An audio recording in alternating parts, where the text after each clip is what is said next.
Risk projection.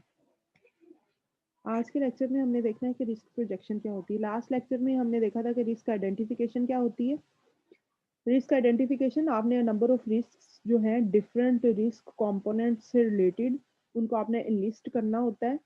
तो risk projection जो है वो उनसे रिलेटेड एस्टिमेट्स बनाने हैं आपने, कि कौन सा रिस्क जो है वो कितनी प्रोबेबिलिटी है उसके अकर होने की, और अगर वो अकर हो जाता है तो कितना प्रॉब्लमैटिक होगा वो। जैसे कि हमने रिस्क की इम्पैक्ट्स पढ़े थे, नेग्लिजिबल और marginal, critical, catastrophic.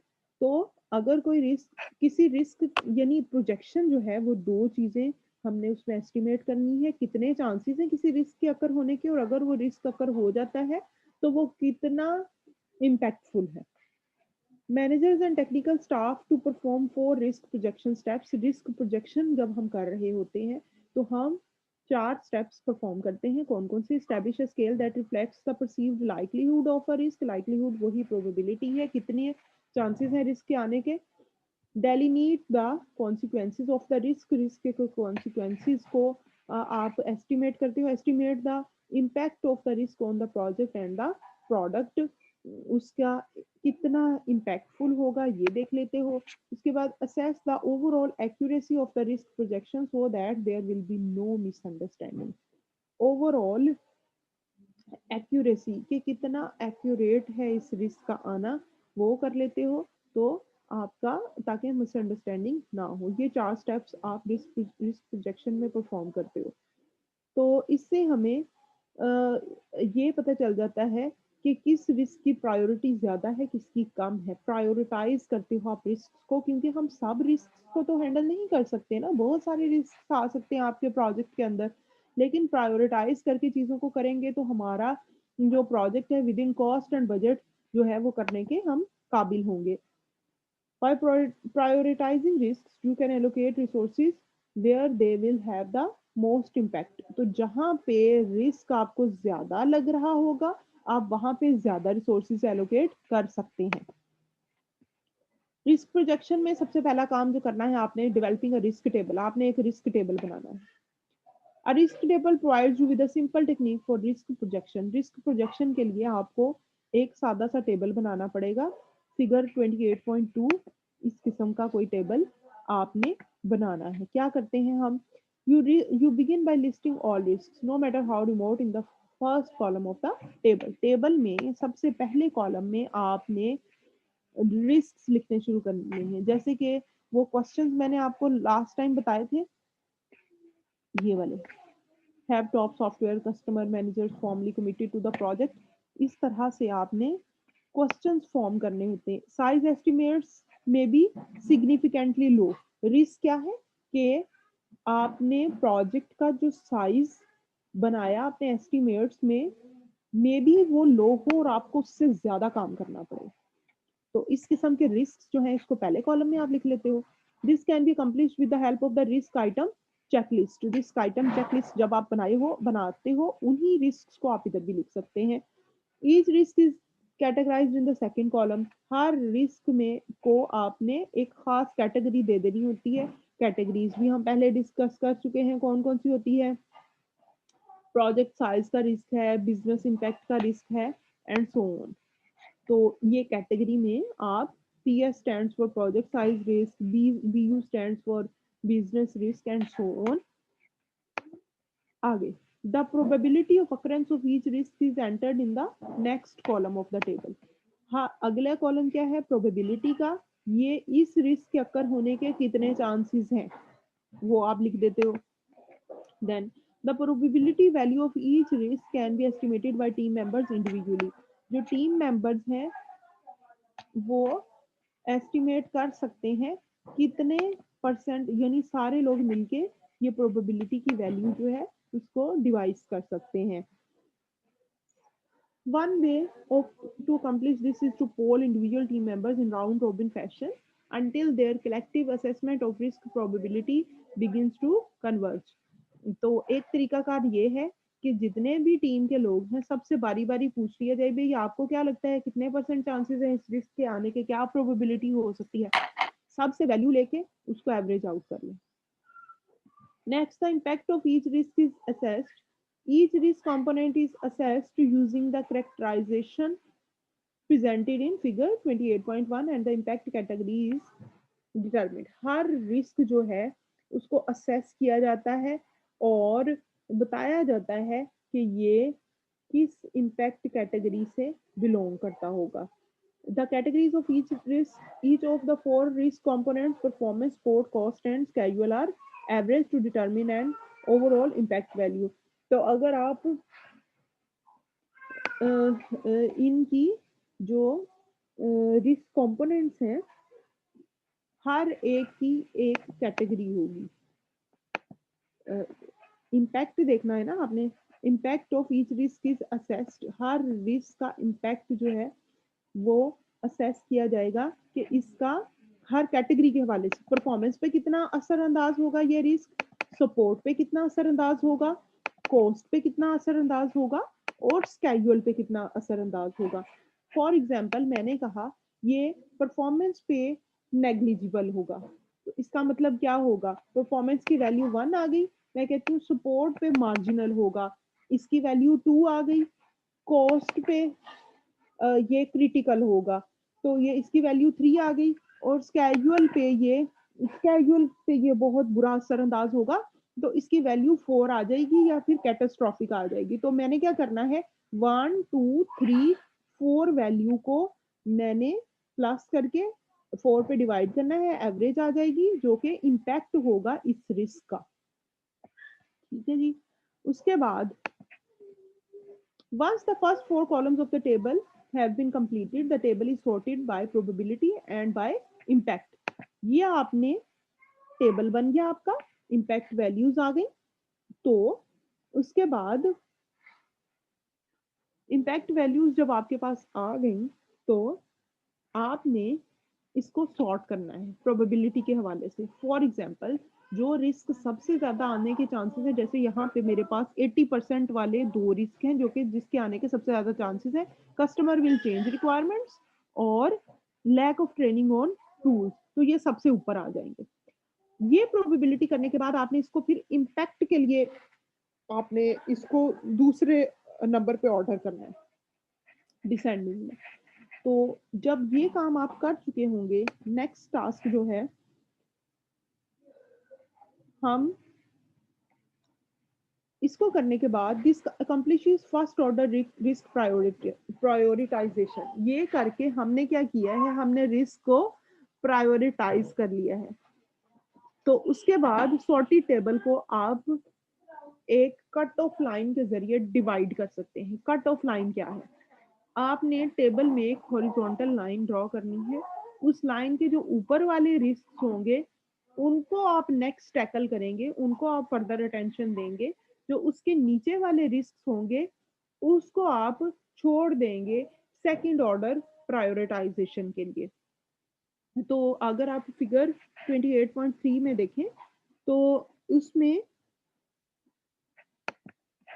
Risk impact और प्रोबेबिलिटी ऑफ अकरेंस जो है वो मैनेजमेंट कंसर्न पे एक बहुत ही असरअंदाज होके आते हैं। यानी मैनेजमेंट जो है वो हाई प्रोबेबिलिटी और इम्पैक्ट वाले रिस्क को टैकल करना चाहती है, अदरवाइज बाकी रिस्क को वो टैकल नहीं करना चाहती। तो उन रिस्क को जिनकी इम्पैक्ट हाई हो और लो प्रोबेबिलिटी हो उसको हम मैनेजमेंट अटेंशन नहीं देते, बल्कि जो हाई इम्पैक्ट के रिस्क हैं और उनकी प्रोबेबिलिटी ऑफ अकरेंस मॉडरेट या फिर लो इम्पैक्ट है और हाई प्रोबेबिलिटी वैल्यू है, उनको हम कैरी फॉरवर्ड कर देते हैं रिस्क एनालिसिस के स्टेप्स में। उसके बाद इस टेबल में अगर आप देखें एक और कॉलम बनाया गया है RMMM का, जो कि क्या बताता है कि अगर आपका जो कोई भी रिस्क है वो अकर हो गया है तो आपने क्या करना है। इसको RMM stands for risk mitigation monitoring and management, और इसमें आप प्लान करते हो कि अगर कोई रिस्क अगर हो गया है, तो फिर उसके हवाले से आपने क्या काम करना है। बल्कि इसमें 3 चीज़ें आती हैं। मिटिगेशन का मतलब है उस रिस्क को अवॉइड करने के स्टेप्स, मॉनिटरिंग का मतलब है उस कहीं वो रिस्क आ तो नहीं गया through out the development of the project, ये मॉनिटरिंग के स्टेप्स होते हैं। और मैनेजमेंट का मतलब है वो रिस्क अगर हो गया है और अब उसके लिए क्या प्लान है हमारा। तो इसके अलावा हम इस टेबल में कोई कुछ रिस्क इन्फॉर्मेशन शीट्स वगैरह भी इसको अटैच कर देते हैं और ये सारा काम सिर्फ हम कट ऑफ लाइन से ऊपर वाले रिस्क के लिए करते हैं।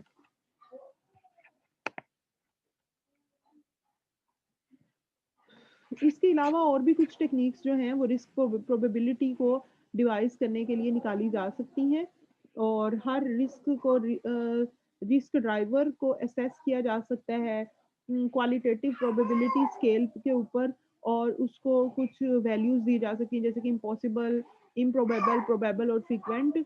और फिर हर रिस्क के साथ आप एक प्रोबेबिलिटी वैल्यू अटैच कर सकते हैं। यानी बहुत सारी टेक्निक्स हो सकती हैं रिस्क की प्रोबेबिलिटी को डिटरमिन करने के लिए। एक तो हमने जो अभी डिस्कस की थी वो राउंड रॉबिन फैशन में सब टीम मेंबर से वैल्यू लेके उसको एवरेज आउट करना था। तो इसके अलावा भी प्रोबेबिलिटी की बहुत सारी टेक्निक्स निकाल सकते हैं आप। अच्छा, रिस्क प्रोजेक्शन में जो सेकंड स्टेप है assessing risk impact. Three factors affect the consequences that are likely if a risk does occur. The nature of the risk, अगर कोई रिस्क अगर हो जाता है तो 3 चीजें हैं जो कि कॉन्सिक्वेंसेस पे असरअंदाज हो सकती हैं। नेचर, स्कोप और टाइमिंग। नेचर का मतलब ये है कि कौन कौन सी तबाही करेगा रिस्क अगर वो अकर हो जाता है। फॉर एग्जांपल, अगर आपने एक एक्सटर्नल इंटरफेस पुअरली डिजाइन किया है तो ये जो है टेस्टिंग फेज में मसला करेगा, उसको टेस्ट करना ही पॉसिबल नहीं होगा। The scope of a risk combines the severity and its overall distribution.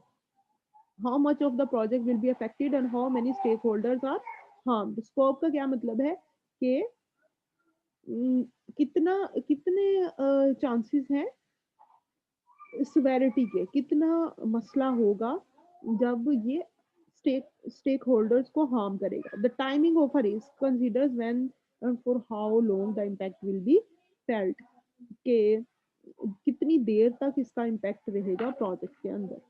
Following steps to determine the overall consequences of a risk. अब हम यहाँ पे क्या कर रहे हैं, हम ये देख रहे हैं कि अगर कोई रिस्क आ गया है, असेस कर रहे हैं, एस्टिमेट्स लगा रहे हैं। अभी ये रिस्क अकर नहीं हुए।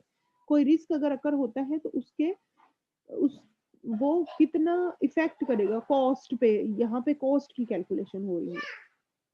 Determine the average probability of occurrence value for each risk component. Her risk component के हवाले से आप प्रोबेबिलिटी वैल्यू को एवरेज कर लें।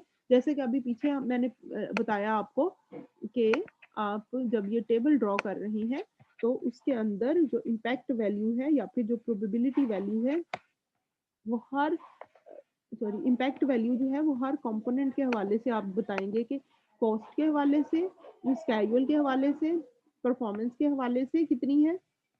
यानी कॉस्ट पे कितना असरअंदाज हो सकता है कोई रिस्क, परफॉर्मेंस पे कितना हो सकता है, स्केड्यूल पे कितना हो सकता है, उन सब की वैल्यूज लेके उनको एवरेज करके आपने इम्पैक्ट फैक्टर में लिखना है। तो ये करने के बाद आप वो कर लिया। नंबर 2 पे determine the impact for each component based on the criteria shown. तो इम्पैक्ट आप निकाल लेंगे। Complete the risk table and analyse the results. The overall risk exposure, फिर उसके बाद आपने रिस्क एक्सपोजर निकालना है। ये रिलेशनशिप है रिस्क एक्सपोजर का। R E is equal to P into C, where P is the probability of occurrence of a risk and C is the cost of the project should the risk occur. P का मतलब है कि probability और सी का मतलब है cost. तो यहाँ पे हम एक एग्जांपल ले रहे हैं रिस्क इम्पैक्ट को असेस करना सीखने के लिए। रिस्क आइडेंटिफाई हमने किया कि only 70% of the software components scheduled for reuse will in fact be integrated into the application. The remaining functionality will have to be custom developed. हमने सोचा था सॉफ्टवेयर डेवलप करते हुए कि जितना भी सॉफ्टवेयर है उसमें हम ऐसा करेंगे कि बने बनाए कंपोनेंट्स उठाएंगे और उसको अटैच कर देंगे और सॉफ्टवेयर डेवलप हो जाएगा। लेकिन हमने एक रिस्क आइडेंटिफाई किया कि सिर्फ 70% ऐसे कंपोनेंट्स हमें मिल सकते हैं जो कि हम एज इट इज लगा सकते हैं सॉफ्टवेयर में, बाकी के 30% जो है वो हमें खुद डेवलप करने पड़ेंगे। तो रिस्क की प्रोबेबिलिटी 80% है जी, 80% अकर हो सकता है ये रिस्क। रिस्क इम्पैक्ट क्या है?